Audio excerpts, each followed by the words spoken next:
tous, alors on se retrouve aujourd'hui pour une nouvelle vidéo. Donc dans cette vidéo on va remonter le moteur. Donc là j'avais déjà au préalable mis déjà le vilebrequin dans un sachet avec de l'huile dedans et je l'avais mis à congeler. Et ensuite donc j'ai laissé toute une nuit parce que je l'avais mis au soir au congélateur. Et donc le lendemain je l'ai sorti du congélateur et j'ai mis les roulements au four et comme ça on les emboîte facilement en fait. Donc là maintenant les roulements ils sont montés. Donc pour rappel, pour ceux qui avaient vu dans la dernière vidéo, j'avais mis des roulements SKF avec des... Là les joints SPI c'est des joints SPI FKM plutôt. Et là voilà, donc là les roulements sont montés. Donc je l'ai posé sur du chiffon pour dire que ça... Donc là c'est pas sale en fait, c'est parce que c'est encore congelé. Mais sinon c'est propre, hein. Le vilebrequin, tout ça, tout avait été nettoyé pour vous dans la précédente vidéo. Donc là voilà, donc là maintenant je vais attendre que ça refroidit et je vais aller le remettre au congèle pour par la suite le monter sur l'écarter que je vais chauffer également par la suite. Voilà, donc là en attendant que ça refroidit, je vais attaquer le démontage des pneus de la paire de jantes que j'avais eu pour pouvoir les poncer et puis les repeindre. Alors donc voilà la jante arrière, donc là la jante arrière comme vous pouvez voir elle est complètement on va dire la peinture elle a carrément sauté par en dessous. Donc elle est vraiment à refaire complètement. Donc les deux jantes que j'ai eues, c'était celles qui étaient d'origine sur le scooter. Donc là ce que j'ai fait, c'est que j'ai retiré le bouchon et j'ai dégonflé complètement le pneu. Et j'ai acheté un jeu de démonte-pneus sur AliExpress, j'ai payé à peu près 13-14 euros. Donc les manches complets, ils font à peu près 30 cm. Et moi je vais pas utiliser les petits caoutchoucs qui donnent avec de protection, parce que j'ai vu que ça se désagrégeait très vite. Donc pour ce faire, à la place, je vais mettre des vieux pneus. Je garde toujours des vieux pneus. Donc comme ça, il y a une bonne épaisseur et ça va pas abîmer la jante. Voilà. Donc je vais essayer de le faire moi-même avec ces démonte-pneus. On verra bien si ça marche. Et puis je vous dis quoi après. Bon voilà, donc là j'ai démonté les deux pneus des jantes, donc ça a été un petit peu compliqué. La jante arrière ça a été assez bien. J'ai demandé à mon garçon de me donner un coup de main pour tenir un démonte-pneu au début pour déloger de la jante, hein. Donc moi je mets bien les pneus en plein milieu puisque l'espace il est plus réduit, donc ce qui permet d'avoir de la liberté pour le pneu. Et puis après j'ai démonté. Donc pour la jante avant c'était un peu plus compliqué parce que elle était un peu comme collée, donc j'ai mis du liquide vaisselle pour la déloger. Et puis après ça a été tout seul. Enfin ça a été tout seul. C'est des pneus de scooter, donc c'est plus résistant. Et beaucoup plus résistant. Donc pour le remontage, je vais voir si je le mets au garage ou si je le fais moi-même, je sais pas encore. Je pense peut-être le mettre au garage, mais il faut que je trouve un garage qui me détruit pas ma peinture. Parce que j'ai eu déjà pas mal de mauvaises expériences pour des jantes de voiture. Donc je vais me renseigner avant pour savoir où je peux le faire de façon on va dire sécurisée et pour ne pas abîmer la peinture que je vais y refaire. Donc la jante avant, par contre, il y a pas mal de travail. Il y a il y a tout des rayures. Donc elle est un petit peu beaucoup plus abîmée. La jante arrière, c'est juste de la remise en état. Mais la jante avant, elle va nécessiter un peu plus de travaux. Donc là, j'essaie de vous faire voir un petit peu. Mais vous voyez ici, ça fait des coups. Il y a tous des coups. Donc là, je vais certainement mastiquer. Et puis le bord de la jante, je vais arrondir les angles, comme on dit. Je vais poncer pour dire de lisser un peu plus tout le bord de la jante. Mais la jante avant, il y a pas mal de travail à faire, hein. Vous voyez ici, là. On voit, il y a tous des coups de je sais pas quoi. Donc il y a tous des petits plats. On va essayer de récupérer au mieux qu'on peut. Et puis voilà, on va essayer de leur donner un meilleur état. Voilà. Donc là, bah, je dois encore démonter comment dire, les valves. Et puis bah, les jantes après elles seront à nu. Et puis bah, demain, je pense que je vais attaquer le nettoyage des jantes. Puis ensuite la pose du décapant pour les décaper complètement. Alors là on est le lendemain matin et en fait je viens de m'apercevoir que ça c'est la roue arrière que j'ai démontée sur mon bloc moteur et ça c'est la roue que j'ai démonté le pneu que j'avais eu avec le scooter. Et en fait je me suis aperçu que c'est pas du tout les mêmes jantes, donc c'est pas du tout le même modèle. Donc celui-là enfin celle-là, cette jante-là c'est une jante Peugeot également, mais pour moi c'est pas sur Speedfight 2.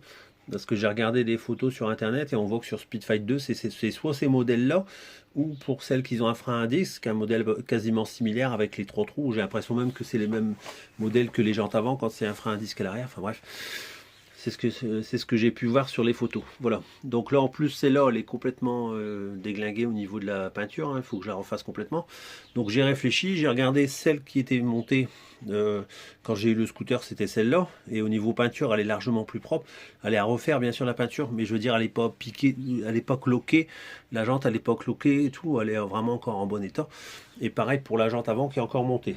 Donc de ce fait là, Je vais pas repeindre les jantes noires que j'avais démonté les pneus. Et en attendant, je vais laisser ces roues-là. Et puis l'été prochain, lorsque je vais refaire la totalité du scooter au niveau de la peinture, pas cet été ici 2024, mais en 2025, et ben en fait je ferai les roues en même temps. Je ferai tout, je ferai la totale, on va dire toute la cosmétique du scooter, je ferai tout en même temps. Et puis voilà. Donc ben on laisse tomber pour l'instant les jantes, je les mets de côté. Et puis ben on va reprendre sur le moteur de ce fait-là. Voilà, je viens de nettoyer tous les plans de joint. Donc j'ai fait également les plots de centrage là ici. Donc je les ai bien remis au propre pour que ça rentre bien lorsque je ferai le remontage. Donc les deux sont de nouveau bien propres. J'ai fait un petit coup de passage à l'intérieur comme j'ai pu. Donc là voilà pour le carter côté allumage. Donc pareil, plan de joint aussi du demi-carter. Il a été mis au propre aussi également. Et pareil pour de l'autre côté. Voilà, donc les plans de joint sont maintenant au propre, au moins c'est nickel. Ça évitera des éventuelles fuites au remontage. Voilà, donc tout est bien fait. J'ai même fait l'intérieur ici, là, tout tranquillement, avec un peu de papier à poncer à l'eau à 2000. Là. Et comme ça, tout est bien nickel. Et ça va rentrer nickel comme ça. Donc là, j'ai tout bien nettoyé les vis de carter, donc celles qui vont vraiment sur les carters. Donc là, il y a les têtes qui sont un peu rouillées sur celle-là, donc je verrai après qu'ils se s'est monté pour mettre un petit peu de peinture dessus pour pas que ça rouille. Et donc j'ai nettoyé que les 6 vis avec les filetages en dessous, parce que j'avais des filetages qui étaient bien sales. Et donc j'ai tout bien mis au propre et vérifier que les filetages allaient bien jusqu'au bout et tout est nickel. Donc là j'ai également monté les joints spi. Donc là maintenant tout est monté. Donc j'ai sorti la pochette de joint.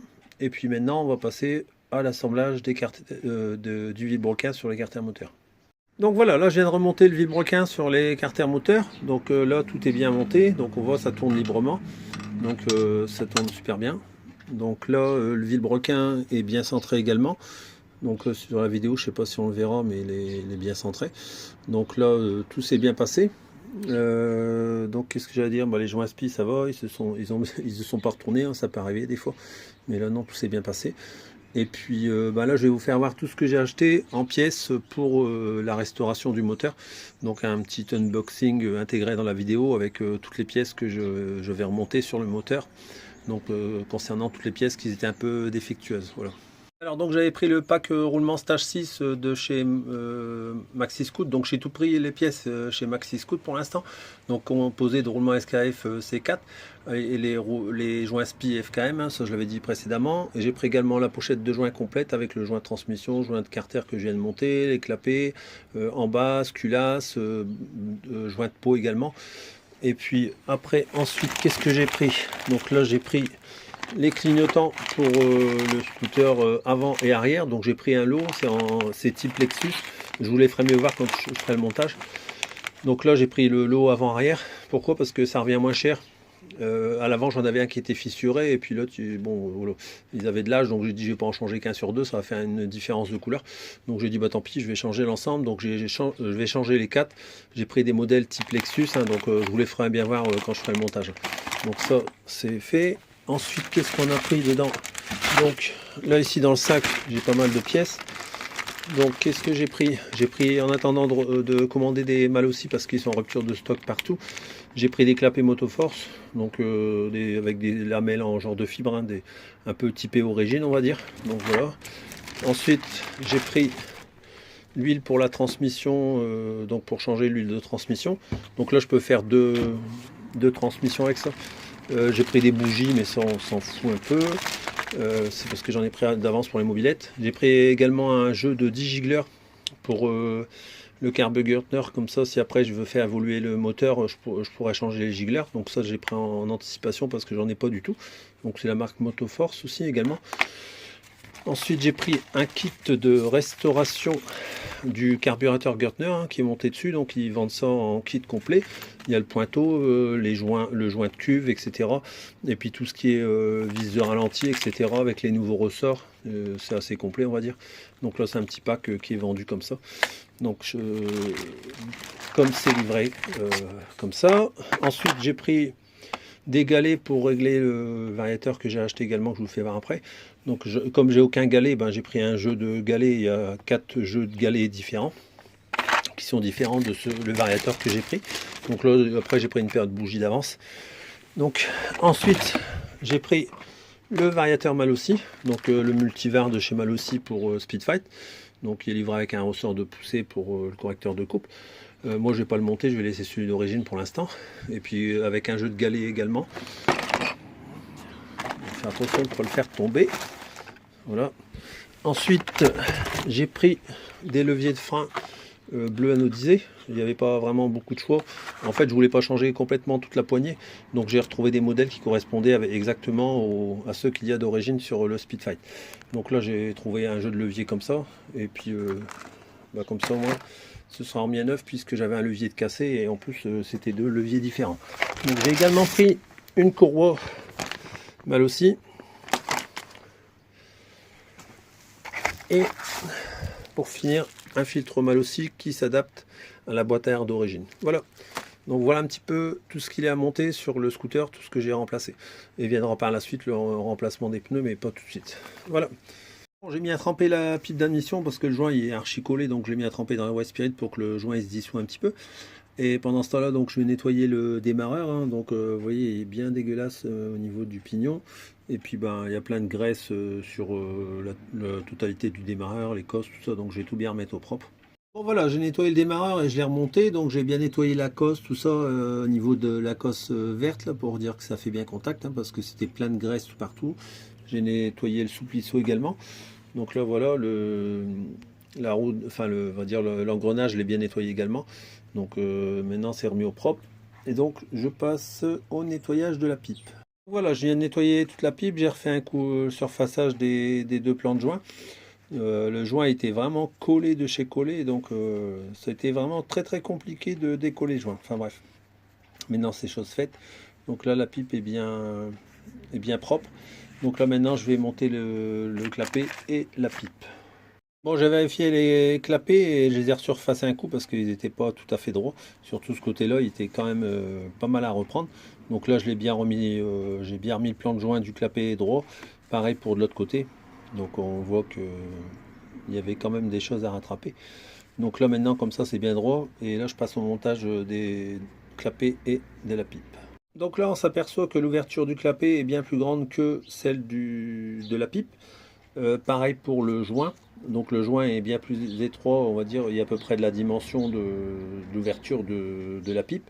Donc là, ce que je vais faire, c'est que je vais appairer les clapets avec la pipe. Je vais faire un léger biseau, enfin un léger chanfrein en fait dans la pipe pour dire d'aligner.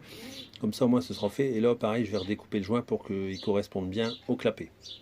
Donc voilà, j'ai mis la même section que sur les clapets. Donc j'ai fait également le joint, je l'ai mis également à dimension car il était trop petit aussi. Donc voilà, hein, alors si je fais ça, c'est pas pour gagner en performance, pas du tout. Parce que là, c'est juste pour dire d'aligner, on va dire, le clapet et la pipe, hein, puisque j'ai un carbut de 12. Mais dessus, la pipe, c'est une pipe de 17,25. Donc du coup... le jour que je basculerai, parce qu'on peut mettre des carbus de 16 là-dessus, j'ai vu.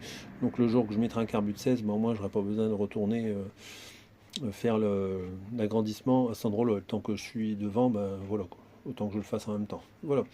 Donc là maintenant, j'ai passé au montage de la pipe et du clapet. Bon voilà, le clapet et la pipe ils sont montés. Donc là par contre derrière, vous voyez ici, là, j'ai le joint qui déborde et qui arrive sur le plan de joint du joint d'en base. Donc là, si on vient mettre le joint d'en base à sa place, on voit que il va déranger et qu'il va venir embuter sur le joint de clapet.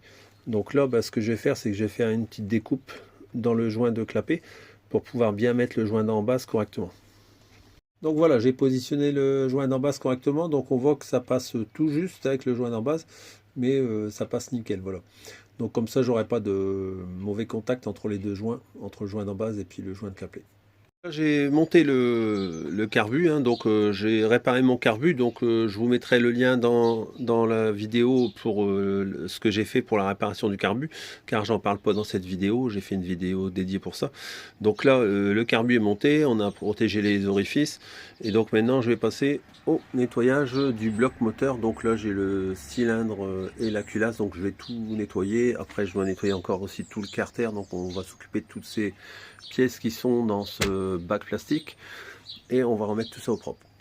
Alors donc là je vais vous faire voir les segments, j'ai nettoyé les segments, donc on voit bien qu'ils sont marqués, donc vous voyez il y a vraiment le marquage du cirage sur tout le pourtour du cylindre. J'ai réussi à bien faire le focus, ça fait déjà au moins 3 fois que je m'y reprends pour vous faire bien voir. Donc on voit bien les traces de marquage sur le pourtour de tout le segment. Donc c'est pareil pour les deux, hein. Donc bien entendu je ne vais pas remonter ces segments là, hein, vous l'aurez compris. Donc je vais essayer de vous faire voir l'autre si le focus il marche, sinon tant pis. Voilà, donc vous voyez il y a bien le marquage sur les deux segments. Donc et ici, là on voit bien ici les traces. Donc vous voyez, il est bien marqué sur tout le pourtour. Donc les segments là bien sûr poubelle, c'était juste pour vous le faire voir. Donc ensuite j'ai tout bien nettoyé le piston, hein. Le piston est encore en très bon état. Donc on voit qu'il est, il est vraiment encore en bon état, hein. Il n'y a que des petites rayures, mais vraiment minimes, hein. C'est pas, on va dire, c'est des rayures très légères. Je les sens pas avec mon doigt, donc il n'y a pas de souci. Donc qu'est-ce que je voulais vous dire aussi, c'est que le piston, là, je vais devoir faire tous les bavurages de la jupe de piston, hein. Ça n'a pas été fait, ça a été monté tel quel. Donc encore une fois, il n'y a personne qui contrôle, qui fait du, on va dire, de la reprise, on va dire même minime soit-elle, sur la jupe du piston. Là ça accroche de partout, en fait c'est rugueux, les traces de fonderie, c'est vraiment dégueulasse. Donc ça je vais faire toute la reprise sur le piston. L'axe de piston, c'est celui qui a été monté avec le piston, hein, donc il est neuf. Donc voilà, on voit il est vraiment en très bon état. Donc la cage à aiguille c'est pareil, j'ai remonté cette cage à aiguille là, elle est comme neuve. De toute façon c'est celle qui avait dû être montée avec le piston, ou qui a dû être livrée avec le piston je suppose. Donc on le voit, hein, elle n'a pas du tout d'usure. Donc celle-là elle va repartir sur le cylindre. Donc voilà ce que je peux vous dire par rapport au piston. Donc là je vais passer au nettoyage de la culasse, donc il y a de quoi faire. Je vous fais voir un peu l'état avant, comme ça vous verrez qu'il est vraiment dégueulasse. Donc voilà, on va passer au nettoyage de la culasse maintenant.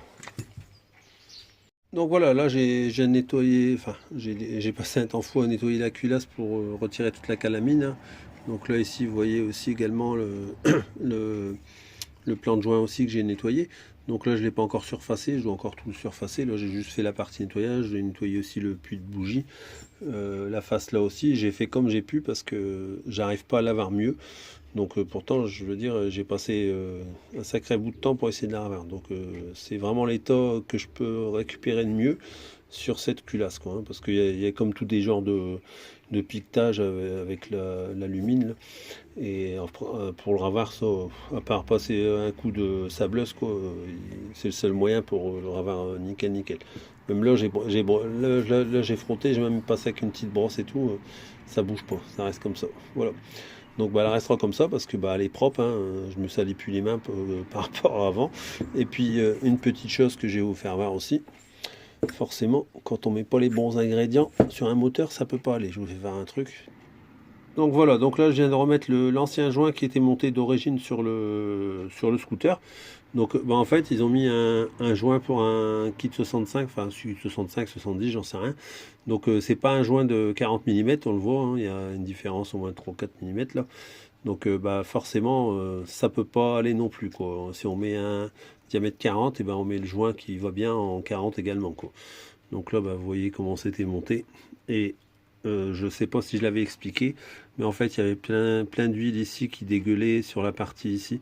Je me rappelle plus si je l'ai dit, hein. Je fais tellement de bouts de vidéo en ce moment que je me rappelle plus ce que j'ai dit. Pour vous c'est tout en un bloc, mais moi ça s'étale sur des jours, quoi, vu tout le nettoyage qu'il y a à faire. Mais on voit que voilà, là je l'avais pas nettoyé le joint, on voit qu'il est tout, il avait tout fui. Là ici il y avait plein de traces d'huile ici, on voit encore même un peu de marquage, hein, malgré que c'est propre. Donc tout là ici c'était tout marqué, voilà. Donc voilà aussi ce que je voulais vous faire voir. Donc là les goujons ils ont été nettoyés. Le cylindre, j'ai tout nettoyé, le plan de joint, je vous raconte pas le bazar pour retirer le joint qui était dessus, il était carrément soudé sur le plan de joint, donc j'ai été tout doucement avec, j'ai une lame comme ça, plus le cutter, mais vraiment il faut y aller mollo mollo, parce que bon, moi le joint en plus il est épais, alors vous grattez au moins 20 fois au même endroit pour le ravoir, mais bon là ça va, j'ai pas, on va dire que j'ai pas abîmé le plan de joint, donc là il est juste entre guillemets nettoyé. Et là, je vais essayer de le rattraper au papier à poncer le mieux que je peux avec une petite calembo. Moi, souvent je fais ça avec une petite calembo, j'y vais mollo. Et puis je fais le tour de l'embase comme ça. Et après, bah, c'est nickel. Donc là, bah, pareil, le cylindre, c'est le meilleur état que je peux le récupérer. Donc on voit que ça fait toujours un petit peu cette alumine là qui vient se mettre. Donc le plan de joint de culasse, pareil, il a été remis au propre aussi. Je ne l'ai pas encore surfacé non plus. Donc j'ai encore tout ce travail là à faire. Au niveau de la conduite d'échappement, pareil, j'ai tout bien remis au propre ici. Là j'ai encore un petit peu de saloperie à retirer. Et puis bah, pareil pour le conduit d'échappement qui est remis au propre également. Voilà. Donc voilà pour le cylindre et la culasse. Voilà. Donc là j'ai encore un petit peu de travail à faire sur les deux là, pour vraiment peaufiner les plans de joint. Je vais certainement aussi polir la chambre de combustion et puis faire aussi la calotte du piston. Et puis oui, et bavurer le piston comme j'ai dit avant aussi également. Donc voilà, j'ai encore pas mal de choses à faire au moteur. Et puis après, bon, on va continuer à nettoyer, hein. Bon voilà, donc là j'ai poncé la lumière d'échappement et je l'ai poli, j'ai récupéré un peu tous les défauts qu'il y avait dans la lumière, hein, au maximum que je pouvais bien entendu. Et puis je l'ai poli un bon coup. Donc voilà, donc ça au moins c'est fait. Donc voilà, donc là j'ai repris la culasse, donc j'ai repris le plan de joint de culasse, hein, il était pas mal abîmé, donc là vous voyez encore quelques petits défauts mais qui sont pas trop gênants par rapport au joint qui va venir se poser dessus. Donc comme c'est un joint comme ça, il va venir ici. Et en fait le genre de cerclage qui est, je sais plus comment, le genre de nervurage qu'il y a sur le joint va écraser bien dans la circonférence du joint et donc il n'y aura pas de souci d'étanchéité. Et là c'est un diamètre 40 comme c'est à l'origine. Voilà, donc là c'est le bon diamètre de joint. Et bah, j'ai poli également la culasse et la chambre, enfin toute la chambre de combustion. Donc là le cylindre également pareil, j'ai fait le plan de joint du cylindre. J'ai remis au propre la bride d'échappement, hein, qui était encore un peu sale. Et puis j'ai également remis le plan de joint au propre au niveau de l'embase. Je l'ai remis au plus propre que je pouvais. Donc voilà. Donc là je vais attaquer le polissage de la calotte du piston. Et après je mets un petit coup propre la jupe de piston, hein, qui est bavurée complètement. Donc je fais tous ces petits détails là. Et comme ça l'ensemble cylindre piston culasse sera fini. Un bon coup de nettoyage final et je pourrai passer au montage. Bon voilà, maintenant tout est au propre, le piston est nettoyé, il a été bavuré, etc. Donc tout le reste est tout nickel. Donc on remonte l'ensemble cylindre piston culasse. Bon voilà, j'ai monté le piston, donc j'ai bien huilé dans la cage à aiguille, j'ai mis les nouveaux segments, j'ai fait le jeu à la coupe également. Donc là maintenant c'est monté, on va passer au montage du cylindre et de la culasse. Alors je vous fais voir avant de remonter le cylindre, pour ceux qui se posent la question du vilebrequin qui était rouillé au niveau des masses.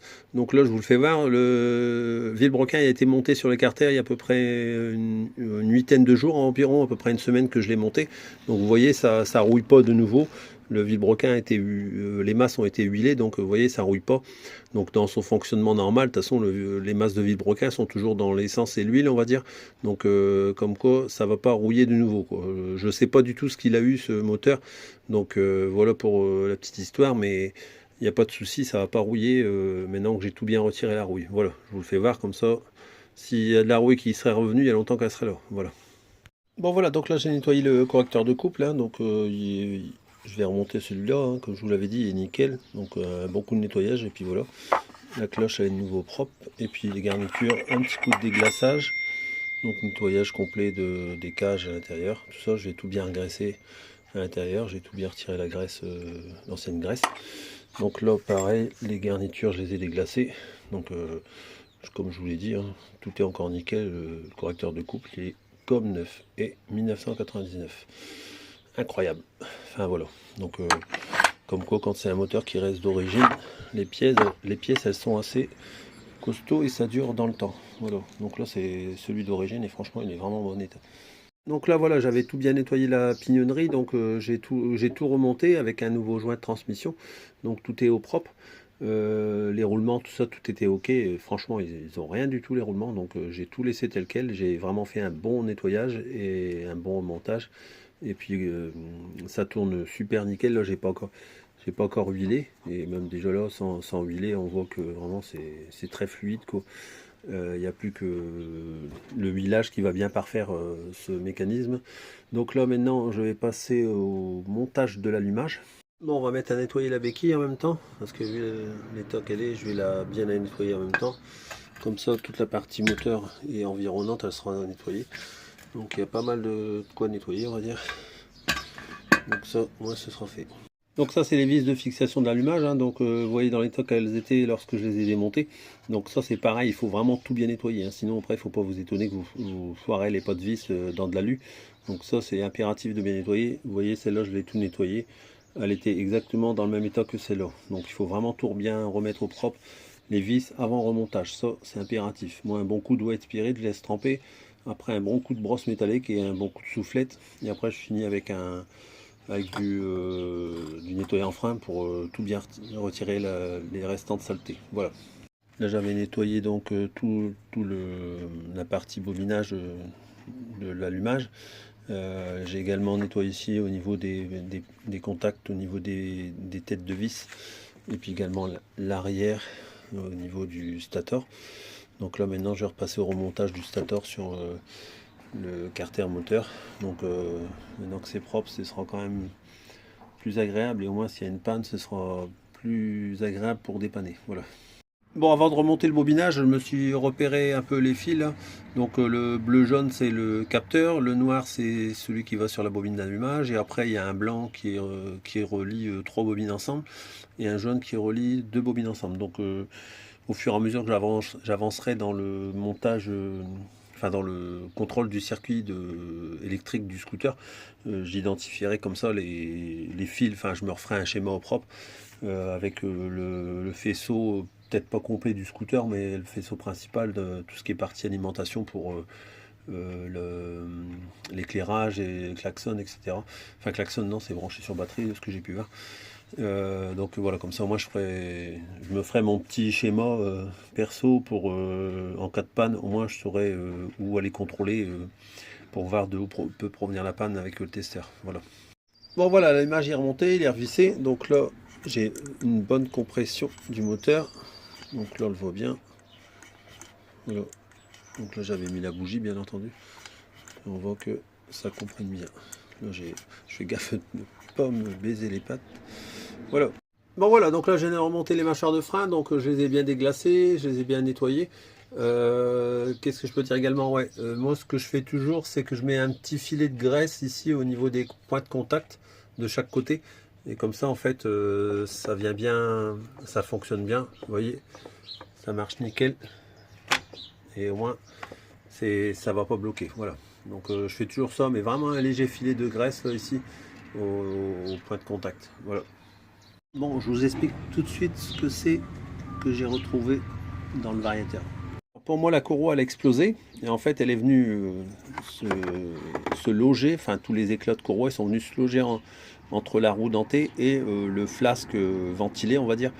Et du coup en fait il y avait plein de bouts de courroie qui étaient coincés entre le flasque et enfin on va dire le genre de ventilation là. Et du coup en fait j'ai dû tout retirer, j'ai mis une lame de cutter entre deux pour retirer délicatement tout. Et là en plus j'ai également les hélices là ici qui sont tordues, donc là je vais les redresser également, on peut le voir ici dans la vidéo. Donc là je vais tout redresser pour mettre le plus droit possible. Heureusement ça va, ça n'a pas abîmé, on va dire, la partie ici, l'étoile qui vient bien se greffer ici, ça accroche encore bien.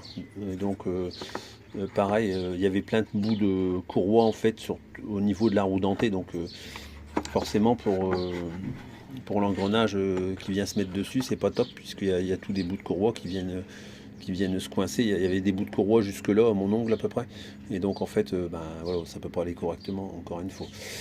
Voilà, donc ça c'est réglé, j'ai bien tout retiré, il n'y a plus de bouts de courroie dedans, il y en avait tout partout, hein. Franchement c'était le bazar. Et puis là, ben, je vais redresser un petit peu les petites hélices là. Donc là j'ai redressé les ailettes et j'ai également remonté le correcteur de coupe, hein. Donc j'ai bien graissé la cage à aiguille qu'il y a dans le correcteur de coupe, donc j'ai bien resserré. Donc là, ben voilà, ça c'est nickel. Et maintenant je vais passer au montage du variateur. Alors pour le variateur mal aussi, ce que j'ai fait, c'est que j'ai pesé les poids qu'il y avait dans le variateur d'origine et j'y ai remis exactement le même poids. Donc au niveau des poids, du coup, je suis à 7,5. Donc on verra bien lors des essais routiers si c'est trop lourd ou trop léger. Et je changerai les galets en conséquence, on va dire, pour que la plage de variation soit correcte. Voilà. Donc là, j'ai remis vraiment le même poids qu'il y avait, hein. Donc comme c'est pas tout à fait le même variateur, il risquait d'avoir un petit peu de qu'il soit trop lourd ou trop léger, mais ça je verrai bien aux essais, je peux pas le prédire avant. Voilà. Donc là j'ai nettoyé la roue arrière et je vais passer au nettoyage du carter de kick. Donc là j'ai nettoyé le carter de kick, je lui ai mis un coup de diluant et puis ce que je vais faire, hein, parce que par la suite je vais le changer, donc c'est juste pour que ça fait un peu moins moche, je vais remettre un petit coup de bombe de peinture, mais vraiment que aux endroits où il y a eu des coups de meuleuse. Donc comme je vous avais déjà fait voir, hein, ça a été massacré. Donc je vais pas m'embêter à faire des folies là-dessus. Donc je vais mettre un bon coup de peinture vite fait dessus pour dire que ça fait noir et puis voilà. Bon voilà, pour finir j'ai mis un coup vite fait de peinture tout partout, hein. J'ai pris un fond de bombe que j'avais encore, c'est de la bombe de chez Action qui va très bien. Et du coup j'ai fini la bombe, j'ai dit bon allez, je passe un voile vite fait, mais vraiment à l'arrache, hein, parce que là j'ai pas pu charger assez, ça fait un petit peu mat par endroit. Mais là voilà, ça fera plus propre que ce que c'était, au moins il n'y a plus l'alu qui est sur le brut, on va dire. Et puis voilà, comme ça le cache il sera un peu plus propre. De toute façon, comme je vais pas le garder celui-là. Donc là maintenant je vais le remonter sur le moteur. Alors voilà, donc là j'ai remonté le carter de kick, j'ai changé les vis, hein. J'avais acheté des vis noires sur AliExpress parce que c'était des vis en bichromate, donc ça faisait moche. Donc là j'ai remis des noirs, j'ai remis des vis tout partout parce que quand j'ai eu le scooter il en manquait un peu partout sur le carter de kick, hein. Il devait en manquer 2 ou 3 je crois. Donc là bah, j'ai tout bien remis et au moins là ça va super bien. Voilà. Donc là j'ai refabriqué une petite butée de béquille parce qu'ils avaient mis un bout de chambre à air parce qu'ils ont dû perdre la butée. Donc j'en ai refabriqué une et puis j'ai installé. Voilà. Un petit peu d'aspiration mais tiens le frein.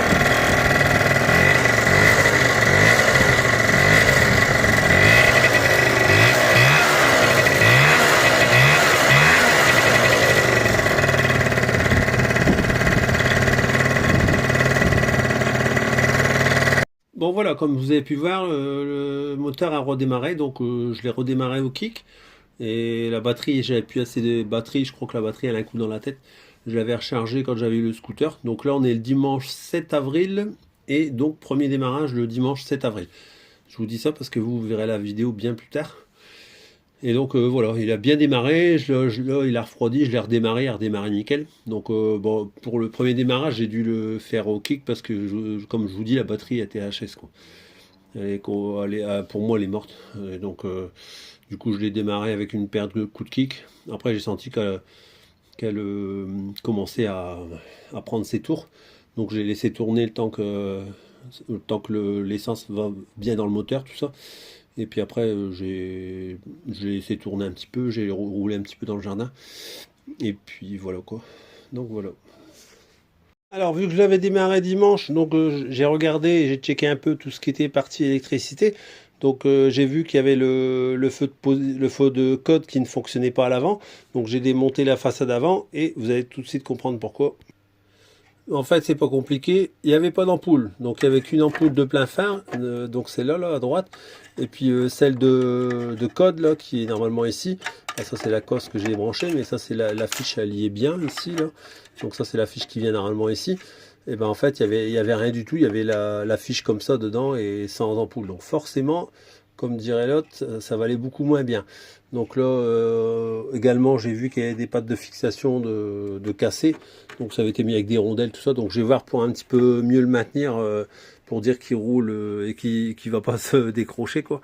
Et jusqu'à l'année prochaine où là, je referai complètement les carénages proprement. Donc pareil, j'avais l'ampoule à l'arrière, en fait, a été juste grillée, donc là je l'ai remplacée tout simplement, hein, parce que c'est une ampoule qui fait feu et stop. Et donc en fait, il y avait la partie éclairage qui était HS, quoi, voilà. Donc j'ai simplement remplacé l'ampoule. J'ai profité en même temps que le cache est démonté pour nettoyer, parce qu'il y a un petit peu de saleté de boue, tout ça, etc. Pour la luminosité, qu'elles soient un petit peu plus... Elles sont un peu mieux, qu'on va dire. Donc ça, et puis après, après j'ai encore les clignotants attaqués là, à les remplacer. Donc là j'ai démonté on va dire toute la partie compteur, donc tout le bloc compteur et tout, je l'ai juste déboîté tout simplement. Comme ça je vais changer les leviers de frein, vu que celui-là est cassé et l'autre c'est pas le même modèle. Donc je vais remplacer les deux, hein, comme j'avais pris des leviers bleus. Donc voilà, donc là je viens de recevoir une commande de 50 Factory là, que j'ai commandé pour le scooter. Donc j'ai racheté une nouvelle batterie, hein, parce que celle qui est dessus est complètement HS, quoi. Elle tient pas la charge et tout. Je l'avais mis à recharger, mais c'est pas la peine, elle est en fin de vie. J'ai commandé également parce que en fait sur le scoot, en fait j'ai un antiparasite bien entendu, mais en fait il y a un caoutchouc de protection qui n'est pas... J'y arrivé. J'ai un caoutchouc de protection que je n'ai pas, en fait, que je n'ai pas eu avec le scooter. Alors le problème qui se passe, c'est qu'en fait toutes les projections qui viennent de la roue arrière viennent se projeter entre le cache moteur, on va dire, je sais plus comment ça s'appelle, enfin bref, et l'antiparasite, et du coup en fait ça laisse passer toutes les saletés. Donc là j'ai pris un NGK qui a le caoutchouc avec, comme ça me permet d'avoir le caoutchouc, et j'ai monté ça à la place pour éviter de ressalir tout le moteur, puisque je l'ai tout bien nettoyé. Donc là la batterie, et ça c'est des bougies, petit clin d'œil à Nico, j'ai pris des bougies pour la 103 MVL. Donc c'est parce que comme j'ai commandé sur 50 Factory qu'ils en avaient, je vais tester ces bougies là pour la 103 MVL. Voilà, autre petite commande reçue aujourd'hui sur Amazon. Donc là c'est des ampoules, comme je vous ai fait voir, il n'y avait pas d'ampoule sur le phare avant, hein, pour le code. Donc c'est dessus d'origine c'est des HS1. Donc là j'ai commandé ça sur Amazon, j'ai payé 7 euros et des brouettes sur Amazon, donc j'en ai pris deux, comme ça j'en ai une d'avance, parce que ça se trouve pas à tous les coins de rue. En auto, par chez moi ils en ont pas, Auchan ils en ont pas non plus, enfin bref j'ai fait 3-4 magasins, j'en ai eu marre, j'ai dit bah tant pis. Et j'ai regardé, et en fait par rapport à la marque et tout, c'est Amazon qui étaient mieux placés pour les ampoules, voilà. Donc voilà, le levier gauche est maintenant monté. Donc petit conseil au niveau du montage, quand c'est comme ça, moi ce que je fais, c'est qu'en fait je viens mettre un filet d'huile à l'intérieur de la gaine du câble, et ensuite après, lorsque j'ai démonté le levier, je nettoie un bon coup la vis, et après je viens mettre un filet ici à l'intérieur, sur les deux faces, on va dire, de cette partie là, mais côté intérieur bien entendu. Et après j'en mets aussi également à l'endroit où il y a la vis, comme ça en fait ça vient bien coulisser et ça va nickel. Donc là on peut voir que la poignée elle s'adapte parfaitement, enfin le levier il s'adapte, c'est un levier adaptable mais il va nickel. Et j'ai également le contacteur qui va bien pour le feu stop, vous voyez ça, dès que j'actionne j'ai branché le contact et on voit bien que il y a le feu stop qui fonctionne. Voilà, donc là maintenant je vais passer au montage de la poignée droite du levier droit. Alors quand j'ai démarré le scooter, j'avais eu beaucoup de mal à le démarrer. Donc une fois qu'il était chaud, après il tournait super bien, quoi. Et après le lendemain, quand j'ai voulu le redémarrer, j'avais eu beaucoup de mal. Donc je me suis dit certainement que le starter il déconne. Donc en le démontant, il avait l'air enfin, du moins mécaniquement, il avait l'air de fonctionner normalement. Donc j'ai remonté le circuit. Et ici là j'ai les deux câbles qui passent là. Donc j'ai remonté tout le circuit jusqu'à l'avant. Et en fait j'ai un fil vert et noir qui est dans la cosse qui va jusque le starter. Et en fait en regardant les fils qui allaient à l'avant, je me suis aperçu que j'avais vu en démontant qu'il y avait un fil qui était complètement débranché, donc celui-là. Et je ne savais pas où il allait en fait. Et donc là je viens de m'apercevoir qu'il allait sur ce petit composant là et il était complètement cassé en fait. Et donc pour être sûr que c'est celui-là, je l'ai mis au testeur. Et là comme vous pouvez voir, il y a bien de la résistance dans le fil, donc je suis bien sur le bon fil. Donc le fil était bien cassé à ce niveau là. Donc je vais essayer de faire une réparation qui va pas être évidente, puisque ça va être carrément sur le plot. Donc il faut que je fasse gaffe de ne pas toucher la partie métallique ici, puisque là ici on voit qu'il y a un isolant. Donc ça va être un petit peu compliqué, mais on va essayer de sauver les meubles. Alors j'ai également testé le composant, hein, donc je vais vous faire voir comment j'ai fait. Donc là j'ai branché en homme et en fait là je mets dans le trou. Alors il faut que je regarde ce que je fais et vous pouvez voir que le contact s'est établi. Si j'arrive à faire contact avec les deux en même temps, voilà. Donc, vous voyez, il y a bien de la résistance. On voit que le testeur il réagit à peu près 7,7 ohms et c'est annoncé 6,7 pour le composant. Voilà, donc le contact est toujours là, donc il faut juste que je ressoude correctement. Bon voilà, je viens d'effectuer la réparation, donc j'ai réussi à le souder quand même, hein. C'était vraiment limite, mais j'ai réussi à m'accrocher dessus, on va dire. Et là j'ai mis une gaine thermo-intractable que je vais venir mettre en butée ici. Et pareil pour l'autre, là j'ai fait une jonction ici avec un bout de fil, enfin j'ai rajouté un bout de fil ici, là. Et là, ça c'est le bout de fil d'origine, et là pareil, je remets un bout de gaine ici. Et donc après montage, je vérifie le circuit, bien entendu, enfin je l'ai vérifié, hein, il est bon. Donc là je mets en contact, attendez... Parce que à une main, c'est pas évident. Voilà. Donc là, le contact est rétabli, mais j'ai pris la masse beaucoup plus loin. Donc c'est pour ça qu'il y a plus de résistance, hein, bien entendu. Donc voilà, donc là, on voit que le courant il passe. Le contact est rétabli. Donc voilà, là j'ai fini de remonter le scooter, donc j'ai pas tout filmé parce que là, sinon je prenais vraiment trop de temps à tout filmer. Donc je vous explique vite fait au niveau du câblage pour vous précédemment dans la vidéo. Donc en fait, j'ai branché le câble et tout, j'avais bien le courant qui passait pour le starter, hein, pour rappel. Et en fait, malgré ça, lorsque je démarrais, j'ai vérifié la tension avec le testeur quand j'essayais de faire avec le multimètre. Quand j'essaie de faire un démarrage, et en fait j'ai que 0,3 volts qui passe dans les câbles qui vont au starter automatique. Et donc j'ai même été jusqu'à trouver le schéma du Speedfight et j'ai remonté tout le schéma et c'est pas très logique pourquoi ça fonctionne pas. En plus j'ai vérifié les câbles ils sont bien, ils ont pas, il n'y a pas de section il n'y a pas de câble de sectionné. Donc voilà, en plus normalement si j'aurais un câble de sectionné, il devrait y avoir d'autres choses qui fonctionnent pas et c'est pas le cas. En fait tout le reste fonctionne, les lumières fonctionnent parce qu'en fait c'est le même fil d'alimentation pour les lumières et en fait les lumières ils fonctionnent correctement, donc j'ai pas compris pourquoi ça ne fonctionne pas. Bref, c'est pas grave, j'ai ma petite astuce pour résoudre le problème. En fait, vu que c'est moi qui va rouler pour l'instant avec le scooter, hein, en fait ce que je fais pour le démarrer, c'est que je mets ma main ici, je mets deux doigts ici pour boucher, et puis en fait je démarre et j'attends même pas 10 secondes, je retire, et après c'est bon, il y a eu assez d'essence, le moteur, il y a assez d'essence pour démarrer. J'ai eu du mal ce matin. Donc là aujourd'hui on est le 13 avril, donc là le scooter est officiellement fini d'un point de vue fonctionnel, hein, après mis à part le problème de starter, sinon tout le reste a été résolu.